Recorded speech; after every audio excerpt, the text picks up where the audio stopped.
بسم الله الرحمن الرحيم. اللهم صل على أشرف الخلق سيدنا محمد صلى الله عليه وسلم. اخواتي حبايبي، صباح الفل عليكم. ان شاء الله نتمنى روتين النهارده يعجبكم. عايزه اللايك بتاعكم، الكومنت بتاعكم الحلو. ان شاء الله كده روتين يحفزك باذن الله، يعني روتين كده يخليك تتحفزي باذن الله. قبل رمضان ابتديت بقى ان انا نظبط عندي في المطبخ، فنتمنى ان شاء الله كده نديكم طاقه ايجابيه باذن الله رب العالمين. يلا بينا نخش على الروتين بتاعنا. زي ما انتوا عارفين ان انا عندي المطبخ اصفر تمام كده.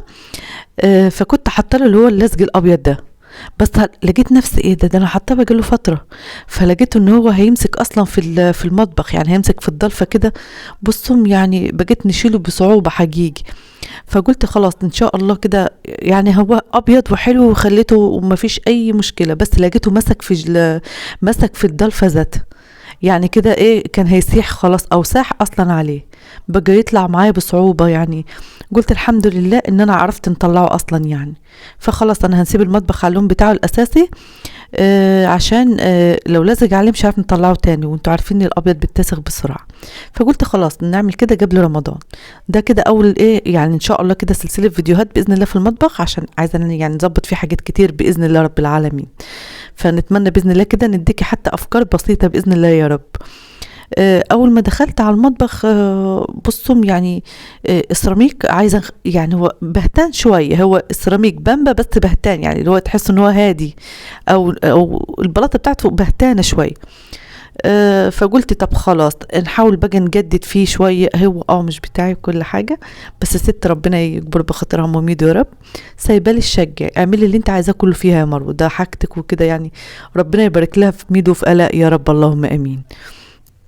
قلت خلاص نشوف الرخام هنعمل فيها ايه، نعمل ستارة بإذن الله كده تحت الحوض، يعني أفكار بإذن الله تبقى حلوة، وإن شاء الله كده نفيدك بحاجة بسيطة.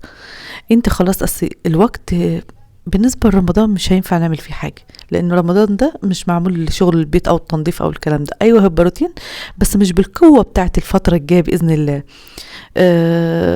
يعني بنعمل قبلها كمروة، بنعمل قبلها عشان يبقى ايه، سحور فطار، ما يبقاش ان انا شاغله بالي بايه ان هو في روتين ان هو هنعمل مثلا تنظيفات عميقة. لا مش هينفع، لان الواحد ده الشهر ده بالسنة كلها.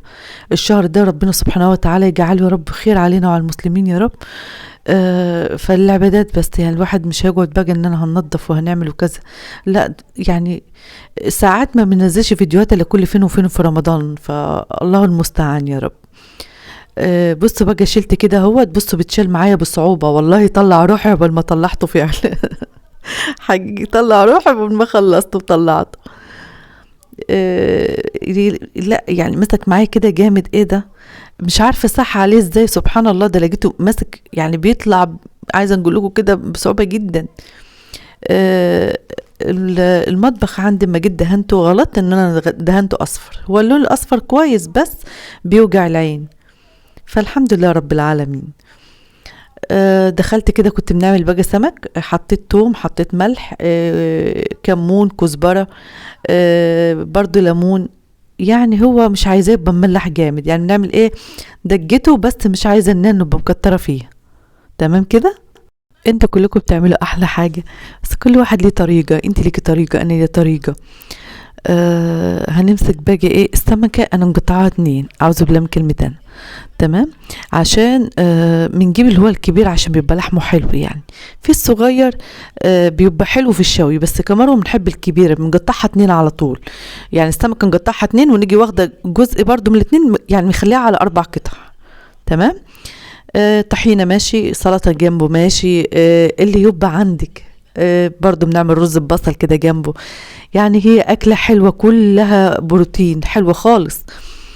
فلازم وجبة السمك دي في الأسبوع كده، ايه على حسب ما هنجلي بقى على جدنا. تمام. كنت مسخنة الزيت. هنعمل ايه، هنعمل الرز. بصلة حلوة كده ونحمرها. بصي انت عندك سمنة حطي، عندك زيت بس خلي بالك الزيت بتاع التموين ده متعب جدا، خلي بالك لكل اخت، خليه للجاليه بس، ما تحمريش منه ما تعمليش منه اكل، خليه بس للتحمير عشان فعلا متعب جدا للمعده.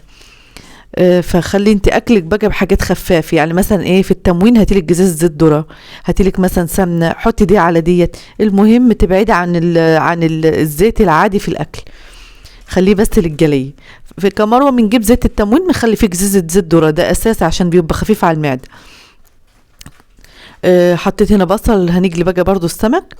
جبت دقيق، حمرت البصل ونزلت عليه ايه، بنظرتي كده، يعني ايه، زي كوبايتين ميه صغيره. وهنحط عليه مكعب دجاج، ملح، فلفل، كمون. ده بالنسبه للرز.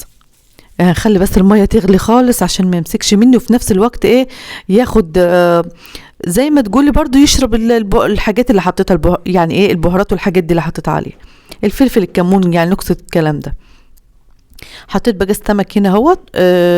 حطيت الزيت، لازم يعني يقدح كده، ساعة ما نقول سمك لازم الزيت يقدح مني. وكانت أكلة جميلة وبيبقى طعمها حلو.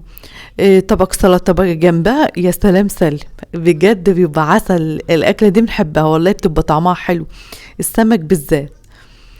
ممكن تعملي برضو صينية في الفرن بتخديعة، يعني بصي انت اخترعي، طول ما انت قاعدة كده اخترعي مع الغلا والكلام ده.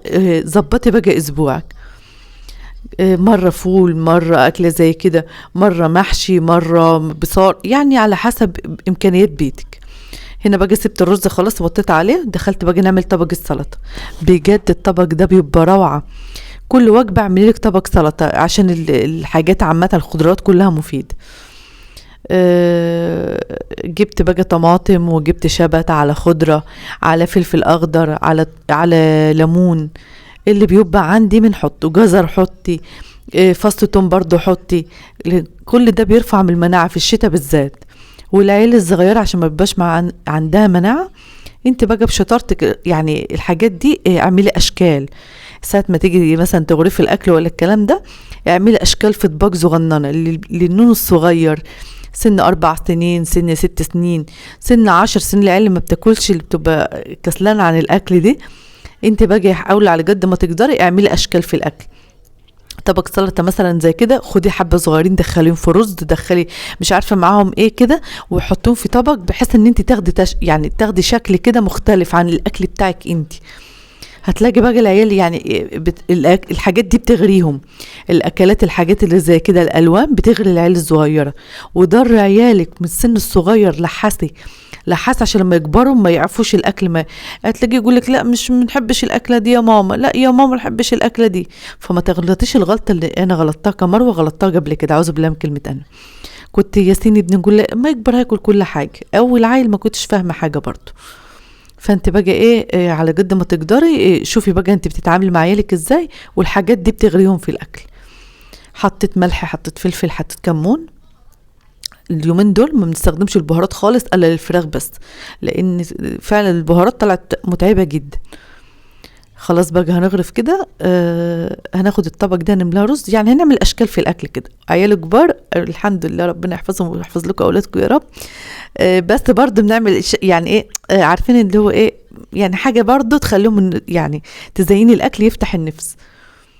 هنحط بقى حبة سلطة صغننين كده على جنب، وبرضو إيه نعمل طبق سلطة برضو كده، اللي ياكل خلاص انا بنحط على جدنا، واللي عايز بنغرف تاني، لان كترت في الاطباق هيسيبولي الاكل زي ما هو. فده اي طفل حتى، او اي شخص، الحاجة تكون قليلة هتلاقيها اتاكلت، كتير لا هتلاقي مش هيتبسطلها اصلا. وكان السمك والله طعمه عسل، والرز كان طعمه حلو خالص. وطبق السلطة ده يعني عايزة نقول لكم العشق ده مع السمك. وده كان غدانا النهاردة. نتمنى الفيديو يا رب يكون عجبكم. عايزة لايكاتكم الحلوة وكومنتاتكم الحلوة عشان تشجعوني نكمل بإذن الله سلسلة رمضان. وده كده كان أول حاجة إن شاء الله عليكم بخير هتبقى في المطبخ عندي بالنسبة لتنظيفات رمضان. تمام كده. هنخش بقى على المواعين، الله المستعان يا رب. كده كانت خلاص اتغدينا بقى، ودخلت بقى على المواعين. الحمد لله، نعمة وفضل من عند ربنا.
عايزه نقول لكم الهلوبه دي حلوه جدا للمواعين، روعه روعه روعه حقيقي. بصوا بتخلي المواعين بتبرد كده.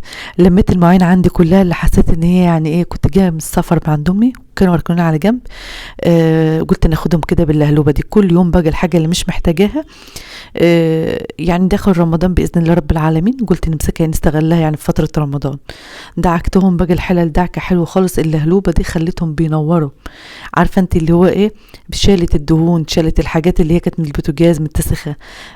فحلوه، بس هاتيها للمواعين، مخصصه للمواعين. ما تجيبيش اللي هي بتبقى ايه في الارضيات السيراميك، لا قول انا عايزاها للمواعين. سعرها 16 جنيه. انا بجيلها يعني بتاع اسبوعين كده عندي، بس مش عارفه بقى هل غلط تاني ولا لا، مش عارفه، لان الحاجه كل يوم في الزياده. حتى لو ب20 جنيه حلوه يعني. بصوا لميت كل ده كنت منزله، عايزه نقول لكم جبل مواعين. اللهلوبه خليتها عسل والله. كل ده غسلته بيها. بعد كده رجعت شطفته تاني. شطفت بقى بالبريل يعني. خلاص خلصت كده باللهلوبه ورجعت بالبريل. استنوا الفيديو الجاي باذن الله.